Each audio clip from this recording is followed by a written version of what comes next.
Hey, what's going on, ADOS fam? I'm out here in Houston, hanging out at the park, in town for a wedding. But yeah, let's talk about this. Let's talk about this bill. What's up with HR 40?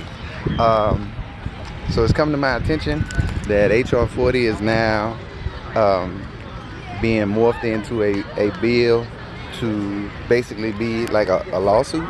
So we're trying to sue the U.S. government in civil court for reparations now. I didn't know that was what the new move was. That's definitely not what the premise of the original bill was. I personally don't think there was anything wrong with the original premise of the bill. It had some problems with organization and some of the terminology, like African Americans should have been replaced with ADOS, or American descendants of slavery, or whatever appropriate acronym we want to guarantee that specificity just for us. But I don't know, man. I didn't know this was the route that people were going to decide to take. What case do... Sorry about that, y'all. Had an interruption. I had to talk some family business real quick. But yeah, so we trying to take the legal route, the civil suit route, to get reparations, and that's never how I imagined HR 40 was supposed to work.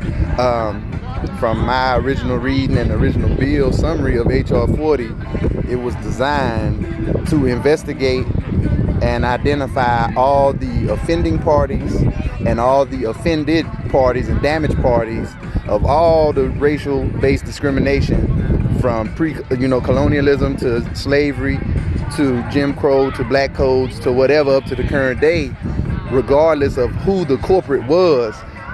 It was never stated that it was supposed to be just for the simple fact of us bringing a case against the United States. That's not what the bill was about, and that's not what the bill should be about. Even if we didn't have our own case to present, the purpose of the HR 40 reparations research bill was to discover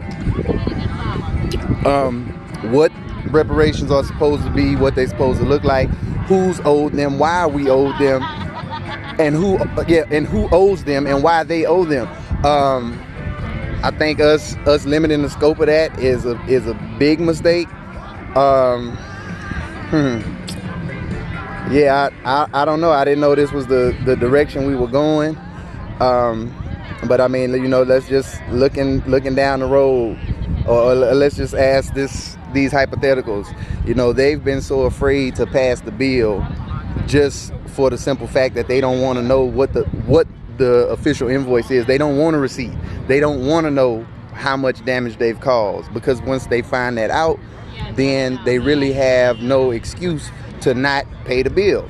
A respected member in the community today asked me, do I really think that they don't know what they owe us?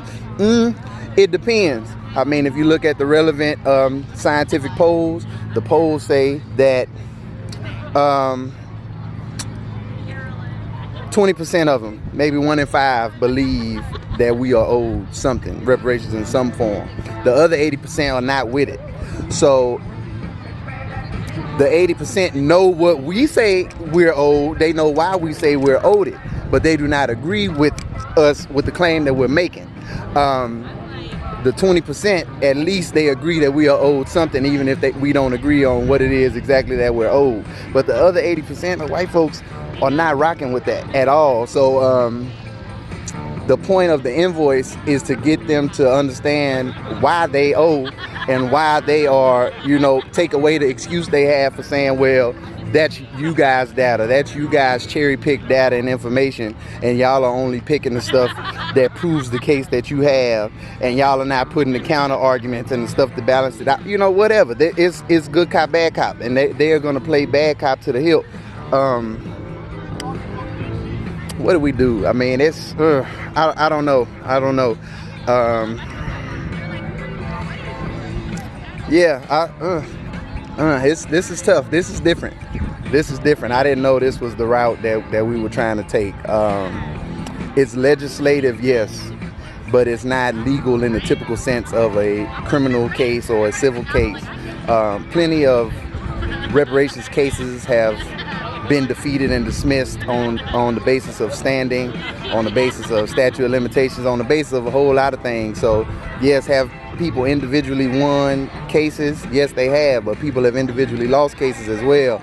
And us trying to do a class action suit against the government only when the reparations bill was originally designed to find out the invoice against the government, the civilians, the schools, the businesses, whatever, all the entities that were involved in slavery that benefited from our oppression and off of our, free labor. So, and everything that came after that. So, I don't know. It's something I think we got to talk about, because I think this is a big mistake. I think it's a huge mistake. But I love y'all. About to enjoy this day. Y'all be cool.